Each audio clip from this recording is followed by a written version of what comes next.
네, 안녕하세요. 생활 속의 유익한 뉴스와 정보를 콕 집어서 세세하게 전달해드리는 뉴스 읽어주는 남자 유익남 김두식입니다. 네, 오늘 읽어줄 첫 번째 뉴스는요. 네, 코로나 상생 국민지원금 신청이 오늘 오전 9시부터 시작됐습니다. 코로나 장기화로 위축된 경제에 활력을 불어넣기 위해서인데요.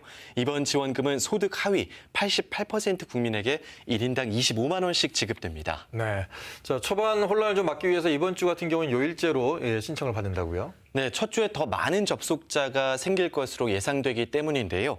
오늘은 주민등록상 출생 연도 끝자리가 16인분들이 신청할 수 있고 내일은 27, 모레 수요일은 38, 목요일 49, 금요일은 50으로 끝나는 분들이 신청할 수 있습니다. 네, 가장 궁금한 건 과연 내가 받을 수 있을까인 것 같은데요. 건강보험료가 기준입니다. 그런데 세대원 수에 따라서 달라지는 부분이 조금 복잡하다고 하던데 어떤가요? 그렇습니다.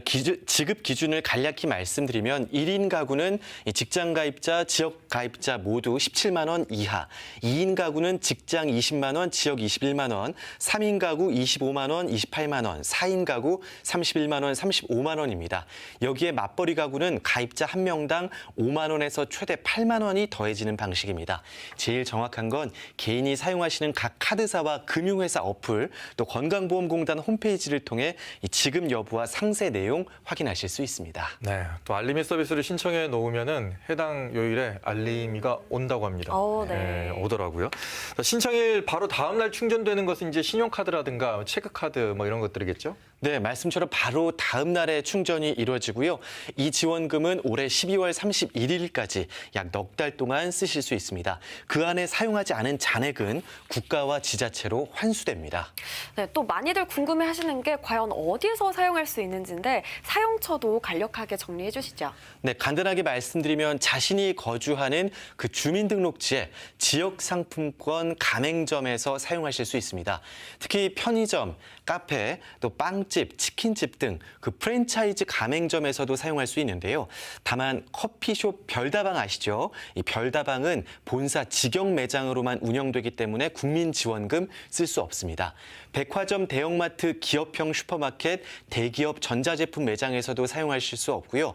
유명 배달 앱 내에서는 지원금으로 결제할 수가 없지만 그 음식점에서 자체 단말기를 가져와서 그 현장 결제하는 경우에는 사용하실 수 있습니다. 네, 또 오늘 같은 경우에 또 지인들이 스미싱 주의 문자도 보내주더라고요. 정부나 또 금융기관 사칭해가지고 문자를 보내가지고 개인정보를 소위 말해서 털어가는 스미싱이 있다고 하는데 주의하라면서요? 그렇습니다. 스미싱은 말씀하셨듯이 악성 앱 주소가 포함된 휴대폰 문자를 전송한 뒤 이용자가 해당 프로그램을 설치하도록 유도해서 금융정보, 개인정보 등을 탈취하는 수법이죠.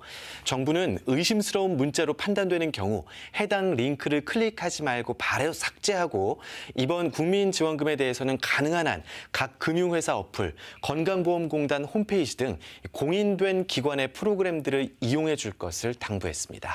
네, 다음 뉴스 전해주시죠. 네, SBS의 인기 드라마 펜트하우스가 지난주 토요일에 방송된 그 방영분에서 광주 학동 참사 실제 영상을 사용해 공분이 일고 있습니다. 참사 피해자와 유족들은 사고의 아픔과 상처가 아물지 않은 상황에서 지상파 방송사의 안일한 제작 의식에 대해 충격을 금할 수 없다는 입장을 내놨습니다. 네, 저는 뭐 그 드라마를 보지를 못했는데 드라마에서 어떤 식으로 사용이 되는지 궁금합니다. 네, 이 펜트하우스는 극중 인물들이 사는 그 주상 복합 건물이 붕괴됐다는 뉴스 장면을 정하면서 이 광주 학동 붕괴 참사의 실제 영상을 사용했습니다. 또 주민들이 체육관에 모여 있는 장면에서는 2017년 포항 지진 이재민 영상을 사용했는데요. 논란이 일자 유가족과 지역민들은 물론 전국적으로도 피해자와 유족, 망자에 대한 예의를 시청률과 뒤바꿨다라는 쓴소리가 나오고 있습니다. 네, 정말 어떻게 이런 일이 일어날 수 있는지 믿기지가 않은데요. 결국 다음 날 제작진이 온라인으로 사과문을 올렸죠. 네, 해당 제작진은 아픔과 실망을 들여서 고개 숙여 죄송하다, 또 사과드린다라고 말을 했고요. 해당 장면을 재방송과 VOD에서 삭제했습니다. 광주시는 오늘 입장문을 냈습니다. 학동 붕괴 사고는 희생자 유족과 부상자 가족뿐만 아니라 광주 시민과 많은 국민들에게 깊은 트라우마로 남아있는 현재 진행형 재난이다. 다른 장면에서 포항 지진 이재민 영상도 사용된 걸 볼 때 단순한 방송 실수로 보기 어렵다고 꼬집었습니다. 이어 SBS와 드라마 제작진은 경위를 상세히 조사한 뒤 보다 진정성 있는 사과와 재발 방지 대책을 내놓을 것을 요구했습니다. 네, 그런데 이제 꼭 이런 재난의 피해를 입은 상황이 오면 피해자 가족들에게 유언비어라든가 2차 가해를 하는 모습이 꼭 보여지거든요. 맞아요. 이번에도 보여줬다면서요. 네, 현재 인터넷상에는 이 유가족들이 거액의 합의금과 또 해당 건설사에서 시공하는 아파트를 받았다는 가짜 뉴스가 나오고 있습니다. 유가족들은 한 사람도 기업과 합의하거나 합의금을 받은 적이 없다는 입장을 내놓기도 했습니다. 네. 네, 정말 끔찍한 사고로 가족을 잃은 유가족분들의 상처가 더 나지 않도록 그 어느 때보다 성숙한 시민 의식이 필요한 때인 것 같습니다. 다음 뉴스 전해주시죠. 네, 2020 도쿄 패럴림픽이 어제 13일간의 열전을 마무리했습니다. 이 폐회식의 주제는 조화로운 불협화음이었는데요.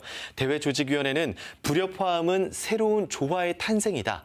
차이는 갈등이 아니라 새로운 미래로의 도약을 의미한다고 설명했습니다.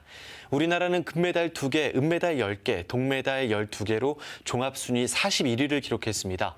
9회 연속 금메달을 따낸 보치아 페어와 남자 탁구 개인전에서 금메달이 나왔고 사격, 태권도, 배드민턴에서도 메달을 수확했습니다. 네, 그중에서도 우리 광주시청 탁구팀의 이 선전이 네. 눈이 부셨다면서요.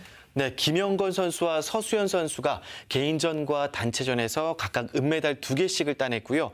박진철 선수는 단체전 은메달, 개인전 동메달을 따냈습니다. 김정길 선수는 단체전 은메달, 남기원 선수는 개인전에서 동메달을 목에 걸었습니다. 광주시청 탁구팀이 수확한 메달은 은메달 5개, 동메달 2개인데요. 이번 대회 대한민국 탁구 선수단의 은메달 6개 가운데 5개가 우리 광주시청 선수들의 몫이었습니다. 네, 이렇게 광주시청 소속 선수들이 정말 좋은 경기력을 보여줄 수 있었던 이유 중에 하나가 뛰어난 탁구 인프라라고 하던데요. 네, 맞습니다. 지난 2011년에 창단된 광주시청 장애인 탁구팀은 우리나라 최초의 실업팀인데요.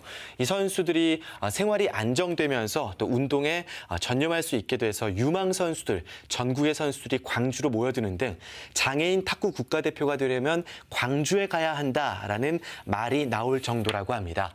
또 해마다 각종 국제대회에 꾸준히 출전하며 선수들이 국내용으로 머무르지 않도록 과감한 투자를 했던 것도 이번 패럴림픽 호성적의 이유인 것으로 분석됐습니다. 네, 자 다시 한번 우리 패럴림픽 국가대표 선수단 그리고 광주시청 대표들에게도 저희가 응원과 박수를 보내드리겠습니다. 유익남 여기까지 듣겠습니다. 고맙습니다. 고맙습니다.